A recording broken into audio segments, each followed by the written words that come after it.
जय माता दी। माता रानी आप सभी की रक्षा करें। आज माघ गुप्त नवरात्रि का 8वां दिन यानी अष्टमी तिथि है और अष्टमी तिथि आज सुबह यानी 17 फरवरी शनिवार को सुबह 8:16 तक रहेगी। इसके बाद में नौमी तिथि प्रारंभ हो जाएगी।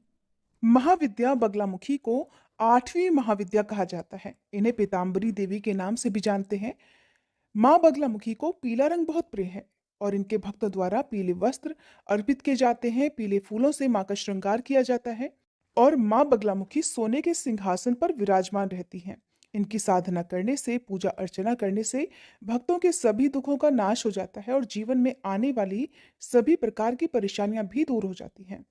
अगर कोई भक्त सच्चे मन से महाविद्या बगलामुखी की पूजा साधना करता है तो उसे वाक सिद्धि भी प्राप्त होती है। इससे वाद विवाद की स्थिति में वे अपने विरोधियों पर बड़ी आसानी से विजय प्राप्त कर लेते हैं। माँ बगलामुखी को पीताम्बरा बगला ब्रह्मशास्त्र विद्या के नाम से भी जाना जाता है। मनुष्य को जीवन की जितनी भी प्रकार की बाधाएं हैं उन सभी से मुक्ति दिलाने के लिए, पापों से मुक्ति दिलाने के लिए माँ बगलामुखी की पूजा मध्यरात्रि के समय की जाती है। और जो लोग मध्यरात्रि के समय ना कर पाए वो सुबह और शाम के समय पूजा कर सकते हैं। खास तौर पर मध्यरात्रि के समय जो भी तंत्र मंत्र की सिद्धि करने वाले साधक हैं वही बगलामुखी माँ की पूजा करते हैं। आम गृहस्थ जन शाम के समय और सुबह के समय जिस प्रकार से बाकी दिनों में पूजा करते हैं उस प्रकार से कर सकते हैं। माँ बगलामुखी की पूजा करने से कोर्ट कचहरी के केस में सफलता प्राप्त होती है। महाविद्या बगलामुखी की पूजा करने के लिए भक्तों को सुबह जल्दी उठकर स्नान करना चाहिए। फिर पीले वस्त्र धारण करके यदि हो सके तो पीले रंग के आसन पर ही बैठकर पूजा करनी चाहिए। चौकी पर पीले वस्त्र बिछाकर माँ बगलामुखी की मूर्ति या तस्वीर स्थापित करनी चाहिए। यदि आपके पास माँ बगलामुखी की मूर्ति या तस्वीर नहीं है और यंत्र हो तो आप यंत्र की स्थापना कर सकते हैं, नहीं तो आप केवल माँ दुर्गा की प्रतिमा की स्थापना भी कर सकते हैं। कलश की स्थापना करके पूजा का संकल्प और व्रत का संकल्प लिया जाता है।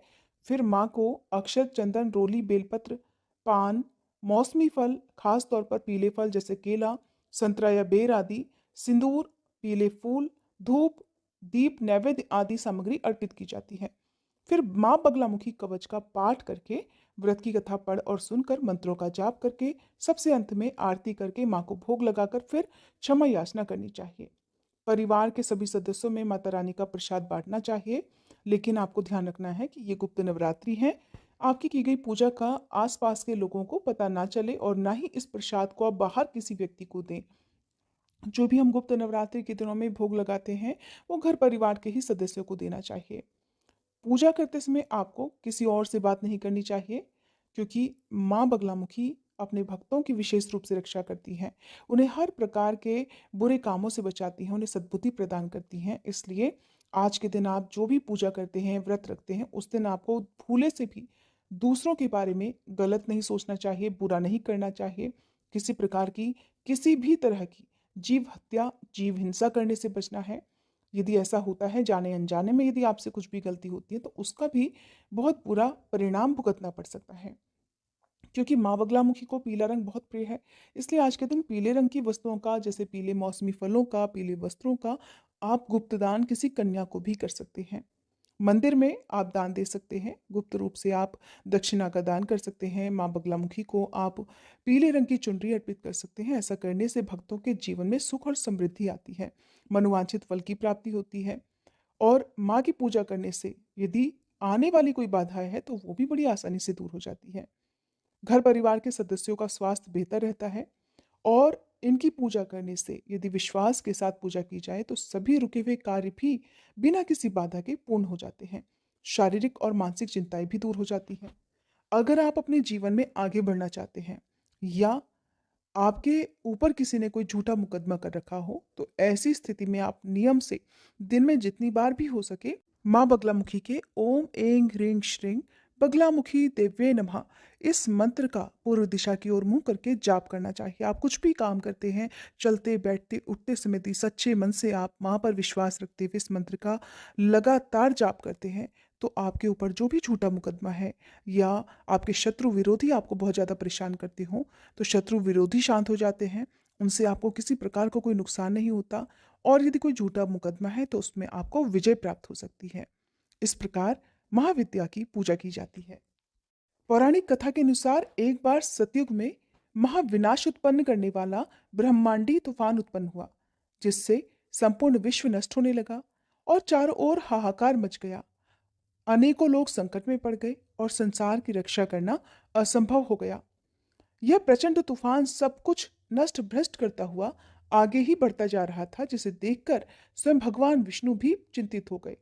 इस समस्या का कोई हल ना पाकर वह भगवान शिव को स्मरण करने लगे। तब भगवान शिव ने प्रकट होकर उनसे कहा कि शक्ति के अलावा अन्य कोई भी इस विनाश को नहीं रोक सकता, इसलिए आप उनकी शरण में जाएं। तब भगवान विष्णु ने हरिद्रा सरोवर के निकट पहुंचकर कठिन तपस्या की। भगवान विष्णु ने तपस्या करके महात्रिपुर सुंदरी को प्रसन्न किया और देवी शक्ति उनकी साधना से प्रसन्न हुई और सौराष्ट्र क्षेत्र की हरिद्रा झील में जल क्रीड़ा करती महापीत देवी के हृदय से दिव्य तेज प्रकट हुआ। उस समय चतुर्दशी की रात्रि को देवी बगलामुखी के रूप में प्रकट हुई। त्रैलोक्य स्तंभिनी महाविद्या भगवती बगलामुखी ने फिर प्रसन्न होकर श्री विष्णु को इच्छित वरदान दिया। तब कहीं जाकर सृष्टि का विनाश रुक पाया।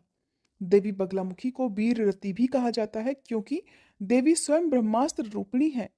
इनके शिव को एक वक्त महारुद्र कहा जाता है, इसलिए देवी सिद्ध विद्या है। तांत्रिक इन्हें स्तंभन की देवी भी मानते हैं और गृहस्थ लोगों के लिए देवी बगलामुखी की पूजा समस्त प्रकार के संशयों का, विघ्नों का शमन करने वाली है। ये थी आज की वीडियो। उम्मीद है आपको जानकारी पसंद आई हो।